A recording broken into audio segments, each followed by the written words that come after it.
E a partir de agora eu recebo aqui na bancada do nosso Jornal da Manhã, secretário estadual de Saúde, secretário Alexandre Mota. Bom dia, secretário, seja muito bem-vindo. Bom dia, Ana Ruth, bom dia, ouvintes. É uma satisfação estar aqui.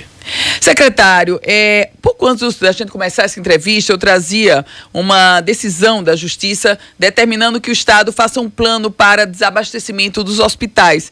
Essa foi uma decisão judicial determinando, uma decisão da 5ª Vara da Fazenda Pública, trazendo que o Estado do Rio Grande do Norte tem um prazo de 15 dias para elaborar esse plano, fazer um plano para acabar com o desabastecimento. Como é que você recebe essa decisão judicial, secretário?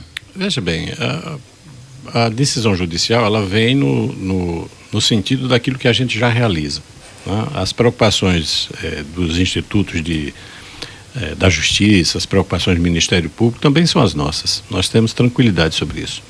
Então, tudo isso que está sendo cobrado da gente, de certa maneira, nós já estamos fazendo. Recentemente a gente teve uma situação que foi no Hospital Maria Alice Fernandes, né? Que criou muita comoção e de fato era pertinente aquilo. Por quê? Porque quando nós tivemos o fechamento progressivo de alguns leitos de UTI neonatal, 5 e 2 de UTI pediátrica, isso nós já tínhamos identificado e já estávamos na construção das soluções. Quando houve aquela decisão judicial, aquela primeira, antes de nós sermos notificados, nós já tínhamos apresentado as soluções e os leitos já estavam reabertos. Fizemos vários esforços naquela oportunidade. Conseguimos realocar material de outros hospitais, conseguimos conseguir empréstimos com outros serviços, que a gente agradece de público. Um deles, inclusive, o Hospital Varela Santiago, que foi muito prestoso, a maternidade de Honório Sico. Então, tiveram outros também. De forma que a gente tem essa diligência. No tocante a esse caso específico do abastecimento dos hospitais, nós estamos hoje com aproximadamente 72% dos itens cobertos. Um percentual desses que estão faltando, dos 30%, aproximadamente 90% nós temos atas de compra, o que significa dizer que tem fornecedor já contratado e esperando fornecer. O fornecimento, a baixa no fornecimento se deve por vários fatores, inclusive falhas nossas do ponto de vista de pagamento. Como o nosso pagamento atrasa, os fornecedores seguram. Isso é um dos elementos, né? Mas isso está sendo construído. E aproximadamente do percentual que falta, ou seja, dos 30%, aproximadamente 90% tem ata, 10% não tem. Como é que nós estamos criando as condições para isso? Nós fizemos uma requisição, que essa requisição cria a condição do fornecedor entregar, sabendo que vai receber dentro de um processo mais ágil. Entretanto, isso já começou a ser recomposto. Então, nós já tivemos entregas de materiais para o interior na sexta-feira e vamos receber um outro percentual de material também hoje. Então, a gente espera que dentro dos 15 dias nós tenhamos não só o plano, mas também já a situação regularizada. Pelo menos é essa a construção que estamos fazendo. Mas, volto a dizer, nosso embaraço não é nesse momento. Nosso embaraço é de sempre, é o feijão do dia a dia. As dificuldades que a saúde enfrenta a saúde é um setor de cobertor curto. Isso quer dizer que você cobre um lado, descobre o outro e assim vai, mas você vai construindo as soluções. E na hora que se é um cobertor curto e descobre um, cobre outro, na hora que o senhor está com 72% de abastecimento, o senhor está descobrindo quem, secretário, ou o quê? Obviamente que não é o que especificamente a gente não está deixando faltar isso. É que alguns fornecedores eles acabam não fornecendo aquilo que eles ou não têm disponibilidade, porque de fato todo mundo também trabalha com margens curtas, então eles estão sempre esperando a indústria para recompor seus estoques e também, obviamente, que eles esperam o pagamento de contas pregressas para poder efetivar essa atualização. Secretário Alexandre Mota, algo que chamou a atenção e repercutiu muito na imprensa, inclusive nacional, foi o bloqueio, aliás, daqueles 7 leitos do Hospital Maria Alice Fernandes. O raciocínio muito até simplório se a gente sabe que vai faltar um produto, a gente está vendo o estoque e compra-se com antecedência. Por que a Secretaria de Saúde não consegue fazer isso, secretário? Veja bem, nós temos basicamente 3 grandes problemas no financiamento da saúde. O primeiro deles são os restos a pagar. Nós, quando começamos o ano, a gente começou a efetivar o orçamento desse ano por volta de maio. Ou seja, até abril a gente estava pagando coisas pregressas. Isso é a primeira coisa. Segunda coisa, o financiamento da saúde, ele tem uma espécie de orçamento paralelo, Que orçamento paralelo é esse? Os bloqueios judiciais. Nós temos por mês, por volta de 30 milhões de bloqueio, isso dá 360 milhões ano, isso dá estimado aproximadamente 2% desse orçamento que a gente tem. O orçamento da saúde é 12,44%. Isso, 12,44%. Isso da receita líquida do Estado. Da receita líquida do Estado. Aí, objetivamente, o que é que acontece? Se uma decisão judicial me toma aproximadamente 2% desse orçamento, significa que eu vou ter dificuldade de comprar. Por quê? Porque eu não posso comprar além do que está orçamentado. Então, a lei que gere as compras me obriga a cumprir se eu tiver orçamento. A segunda coisa, mesmo que eu, tirando o orçamento, eu também tiro receita. Então, eu tenho uma segunda circunstância onde eu tenho o bloqueio do orçamento e, ao mesmo tempo, eu tenho uma receita que deixou de existir. Isso cria embaraços para a gente muito forte. A causa é só essa? Não, tem uma terceira causa, o subfinanciamento. A saúde tem enfrentado dificuldades. Não só a saúde, o Estado teve muita dificuldade com aquela quebra da alíquota de 20% para 18%. Aí você diz, bom, isso não já acabou? Acabou, mas a recomposição disso, nós estimamos por volta de 136 milhões de reais que deixaram de vir para a saúde no período de 15 meses que a alíquota vigiu. Do ponto de vista prático, isso é muito dinheiro. Nós já devíamos, na praça, nós já tínhamos um restos a pagar importante e passamos a ter mais. Isso implicou, obviamente, na redução dos serviços, se implicou na dificuldade de compra e na dificuldade de pagamento. Não só de material, mas também de material humano. Nós estamos conseguindo recompor as nossas escalas, recompor os valores cedidos a essas escalas para botar dentro do contrato. Os contratos que nós temos com eles são de aproximadamente 3 meses. Então, a partir do momento que ele me entrega a nota, eu tenho 3 meses para pagá-lo. Todo mundo sabe disso. A gente está hoje por volta de 4 meses e meio. A nossa expectativa é conseguir colocar isso. Aí eu resolvo o problema dos trabalhadores. Mas eu continuo com o problema dos insumos, que ainda é grave, que ainda é importante, que a gente precisa construir a solução. Secretário, hoje a estimativa é que a saúde tem uma dívida, ou seja, entre fornecedores, empresas e terceirizados, enfim, os médicos. 500 milhões, secretário? Isso. Esse valor a gente já tinha mais ou menos, quando a coisa de uns 2 meses atrás, eu dei entrevista em outra rádio e foi me questionado esse valor. Então a gente estima que esse valor não tem aumentado, porque a gente tem conseguido cumprir os pagamentos mais ou menos do que está dentro do período. Mas o financiamento da saúde, que é o terceiro ponto, quer dizer, eu citei a coisa dos restos a pagar, citei o elemento dos bloqueios judiciais que impactam em pelo menos 2% do nosso orçamento, e nós temos um baixo financiamento por conta das receitas que estão vindo pouco da Fazenda. Deveríamos estar recebendo por volta de 80 milhões, estamos recebendo por volta de 50. Isso mês. Tá certo? Aí o secretário da Fazenda adjunto, ele diz uma coisa com muita propriedade, ele disse, não, eu estou mandando os 80, eu mando 50 do que eu consigo mandar e tem os 30 de bloqueio que todo mês eu sou obrigado a dar. Então, na prática, isso acaba criando uma situação de difícil solução e que eu particularmente não vejo como a resolver de uma forma plena se nós não conseguirmos aportar mais valores. Eu penso que o orçamento da saúde do ano que vem deveria ser algo por volta de 14,5%. Porque com isso eu garantiria os 12,5% que eu faço rodar a saúde hoje e, ao mesmo tempo, eu teria o dinheiro dos bloqueios separados à parte para poder garantir que esse serviço extra, porque no fundo isso é um fura-fila, né? Se a gente parar para pensar assim, não, é uma decisão judicial, tem que se cumprir. Tem, claro que tem. Mas é um fura-fila. Quando o juiz diz que fulano de tal merece, através de uma ação X, que ele receba aquele benefício que a saúde já tem programado para fornecer para outros, ele está furando a fila. E isso cria um embaraço para a gente muito grande. E veja, a gente é contra furar a fila. Tanto é que a gente tem um sistema de regulação muito eficaz. Hoje ninguém passa mais na frente de ninguém. Hoje não existe o secretário mandando, apesar de me demandarem isso, deixar bem claro, as pessoas sempre procuram o secretário para dizer, olha, mas meu parente, meu conhecido tem essa demanda, mas a regulação, ela tem, como ela tem um médico e tem funcionários que especificam com o seu CPF quem está na frente, classificados por risco, isso garante que ninguém mais entre na frente de ninguém, a não ser que seja por ordem judicial. Secretário Estadual de Saúde, secretário Alexandre Mota, o senhor vê solução para essa problemática da saúde, porque, assim, a gente falava sobre desabastecimento, isso é muito recorrente, desabastecimento da Unicate. É praticamente a cada 6 meses que a gente traz, a Unicate está desabastecida 40%, a Unicate está desabastecida 50%, a ameaça dos profissionais da alta complexidade pararem porque atrasou, a ameaça de bloqueio de leitos. O senhor vislumbra uma solução para isso, secretário? Vislumbro, eu acho que as coisas se resolvem com orçamento e financiamento.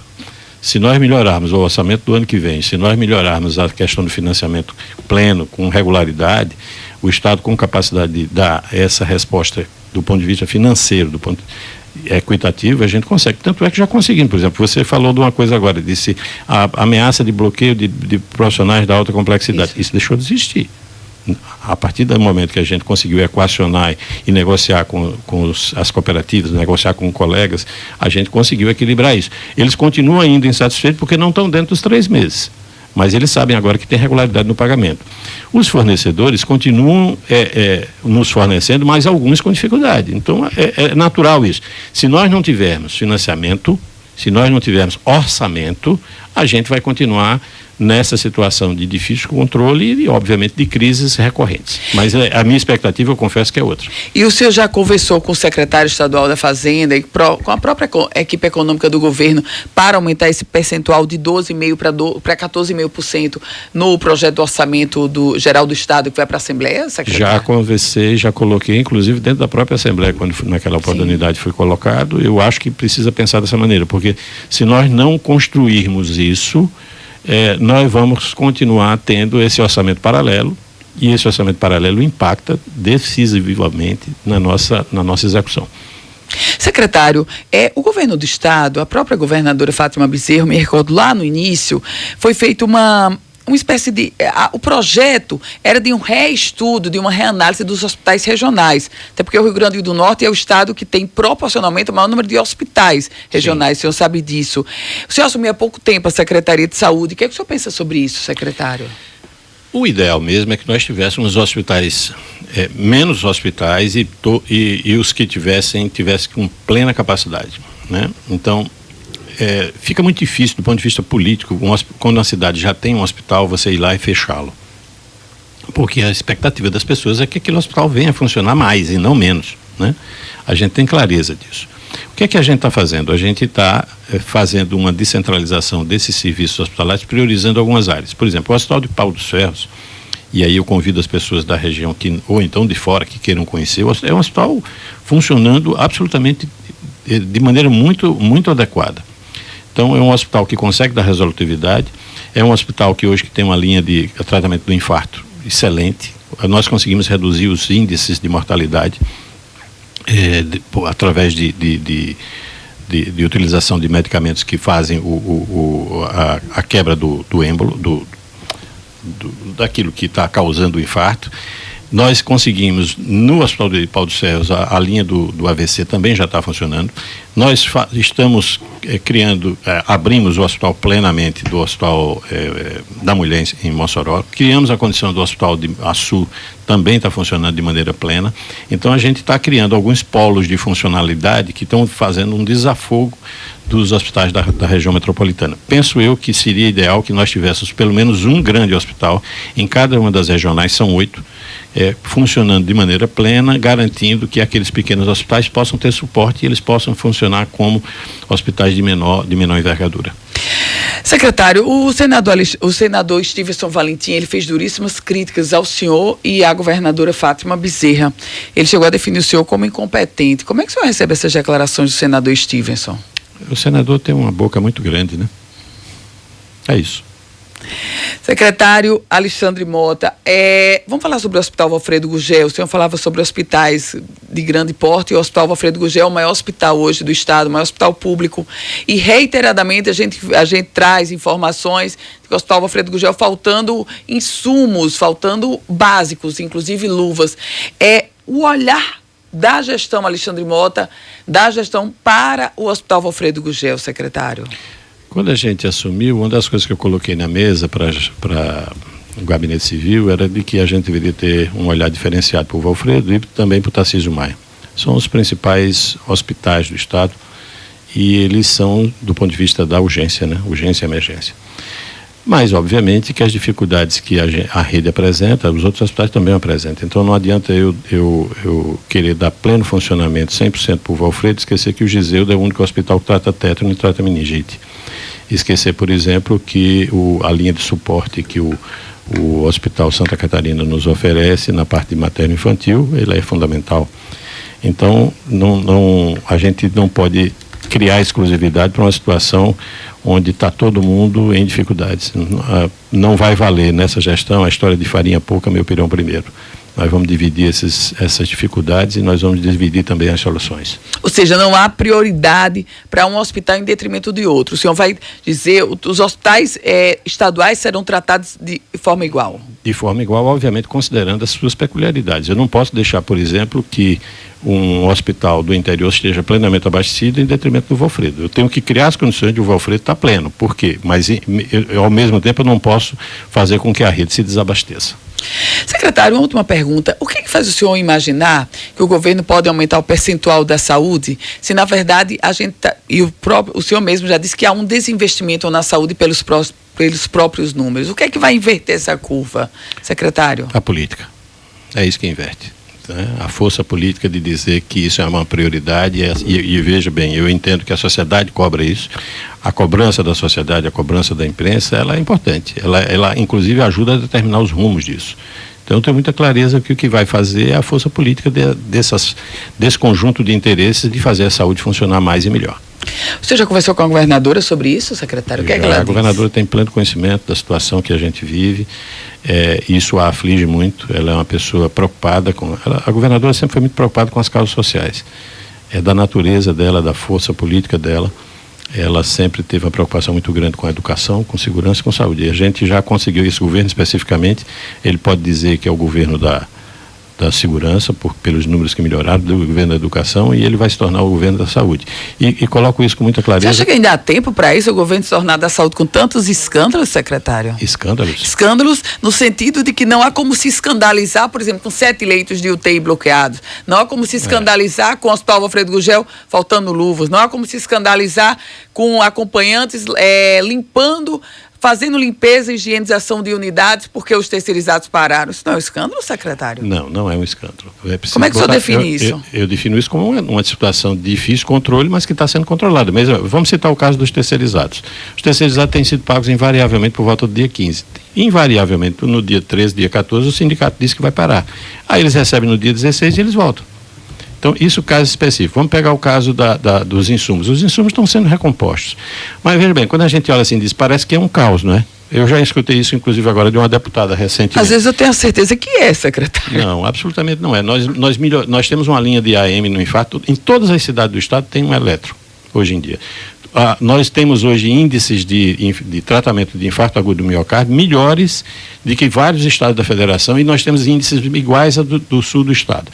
Nós estamos implantando uma linha de AVC. Nós somos o estado que proporcionalmente, em relação à sua população, mais fez cirurgias eletivas no Brasil ano passado. Nós estamos interiorizando a saúde, o Hospital da Mulher, o Hospital de Açu, o Hospital do Pau dos Ferros. Vamos abrir o hospital feito que já está na fase final de término em São José do Mipibu. Nós estamos criando várias ações. As coisas estão acontecendo. Não existe um caos, existem dificuldades gerenciáveis e que estão sendo bem gerenciadas, no meu entender. Aqui eu não estou sendo cabotino, não. Estou querendo dizer que a gente está buscando as soluções todos os dias. E enfrentamento. Quando você citou agora há pouco um senador que gosta de criticar as pessoas, eu rebati, e quem quiser procure nas redes sociais, e rebati sem ofendê-lo. Ele tem esse costume de ofender as pessoas. Eu faço diferente. Secretário, o senhor falou sobre cirurgias. Hoje a fila são de 33 mil cirurgias. Já foram 44 mil ano passado. Já foram, mas ano atrasado já foram 25 mil. Ano atrasado? Ano atrasado, 25 mil, 40... Não, o ano anterior a esse... 23 eram 25 mil cirurgias. Então, eu estou me referindo ao dado anterior colocado na Assembleia Legislativa do ano passado. Eram 44 mil, esse ano nós estamos com 33 mil, e nós fomos o estado que proporcionalmente mais realizou. E a nossa intenção é continuar nesse ritmo. Nós temos condições de garantir essa cirurgia. Hoje, por exemplo, existe uma rede de hospitais no estado garantindo cirurgias em diversos locais. Às vezes o cara diz, mas eu não opero na minha cidade, estou sendo operado lá no Alto Oeste. Tá, mas está sendo. As coisas estão andando. e principalmente em algumas áreas.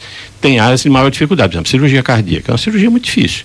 Por quê? Porque hoje só quem faz é o UOL, né? E a gente tem uma equipe hoje pequena lá com pequena quantidade de salas. Nós temos, por exemplo, poucos cirurgiões cardíacos na rede, eles não operam porque a gente não tem espaço físico de ter essa capacidade, mas é um momento que a gente está sempre buscando as soluções. Não existe inércia nessa secretaria, nem por parte do secretário, nem por parte da sua equipe. Você espera reduzir essas 33 mil para quantas, secretário? Sua meta? A minha meta é garantir que a gente consiga manter os índices de atendimento da forma como estão, e agora com o programa federal, agora tem especialistas, a gente consiga aumentar isso através da contratação de serviços privados. E esse é um projeto não só da Secretaria Estadual, mas também do próprio governo federal. A gente conversa aqui na bancada no nosso Jornal da Manhã com o secretário estadual da Saúde, secretário Alexandre Mota. Secretário, sobre o caso daquela criança que morreu lá no hospital Maria Alice Fernandes, durante os leitos estavam bloqueados, e aí há informações, e eu quero saber exatamente do senhor em que pé está isso, de que a criança teria morrido aguardando o leito. Como é que essa investigação se encontra, secretário? No primeiro momento, nós não achamos o registro desse caso. Então, a gente buscou, porque ela não se encontrava dentro do registro do Regula. E fomos atrás, através da informação do CRM, que ela teria morrido no dia 7 de agosto, nós fomos atrás em todas as unidades do estado. E a gente identificou que era numa UPA em Macaíba.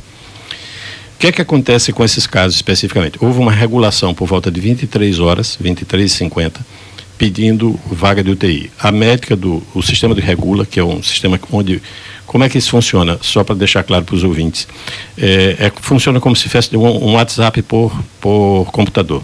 Então, o médico lá da UPA pediu essa vaga, colocou as condições da criança, e a médica do Maria Alice, por sua vez, dentro do sistema, respondeu e pedindo mais informações. As informações dessa criança voltaram a ser fornecidas por volta de 3 horas da manhã, pela UPA de Macaíba. Ela pediu condições para receber na sala vermelha apesar de não ter vaga, quando a criança está desse jeito, ela é recebida na sala vermelha do Maria Alice. Então a médica estava disponível a receber essa criança, e essa criança não voltou a ser regulada depois das 3 horas. No outro final de semana, no outro sábado, sim, por volta das 17 horas desse mesmo dia, foi dado baixa no pedido dentro do sistema por óbito, tá certo? O que aconteceu nesse período a gente não pode falar, porque obviamente não tem acesso ao prontuário e obviamente não sabe, não tem ingerência sobre a UPA de Macaíba. No outro sábado, onde os leitos tinham sido reabertos e já ocupados, aconteceu a mesma coisa com a outra criança de Macaíba. Era uma criança igualmente grave, também era uma criança cheia de comorbidades, essa inclusive já era traqueostomizada, esse outro caso, e a criança foi regulada, não tinha vaga, a médica disse, mande para a sala vermelha, e essa criança foi regulada para a sala vermelha do Maria Alice Fernandes. Então, dizer que essa criança morreu por falta de assistência não é verdade. Essa criança, o que aconteceu nesse inteirinho, ou seja, ela estava sem condições de ser transferida, não há registro para a gente. Que a gente tem dentro é o sistema do Regula. No prontuário deve ter essas observações e, obviamente, o Conselho Federal de Medicina, que disse que vai investigar, que eu espero que sim, ele investiga as causas porque que de fato aconteceu a não transferência e o óbito. Porque se ela tivesse ido para a sala vermelha do Hospital Maria Alice Fernandes, seguramente ela teria sido atendida. Secretário, queria voltar à questão das cirurgias. Eu fiz uma pesquisa rápida aqui, em maio de 2023 eram 27 mil cirurgias. O senhor está dizendo que ano passado eram 44 mil. Foi essa informação que o deputado Eduardo nos colocou na Assembleia. 44 mil, aí o senhor traz agora 33 mil. Então, de 23 para 24, houve uma falha naquele programa. Coincidentemente, era o programa de cirurgias para zerar a fila de cirurgias do governo do estado. Houve uma falha, secretário? Eu não posso falar sobre o passado, Ana Ruth. Eu posso falar sobre o que eu tenho desde que assumi. O que eu tenho desde que assumi é que a gente tinha 44 mil cirurgias no ano passado, o ano anterior, e depois fizemos 33. A nossa expectativa é que a gente consiga evoluir e reduzir em alguns pontos. Vai ter cirurgias, volto a dizer, como cirurgia cardíaca, que a gente vai ter sempre um hiato e sempre uma dificuldade. Mas isso são inerentes a cada peculiaridade de cada especialidade. Secretário Estadual da Saúde, secretário Alexandre Mota, uma alegria recebê-lo aqui, secretário. Igualmente. Muito obrigada.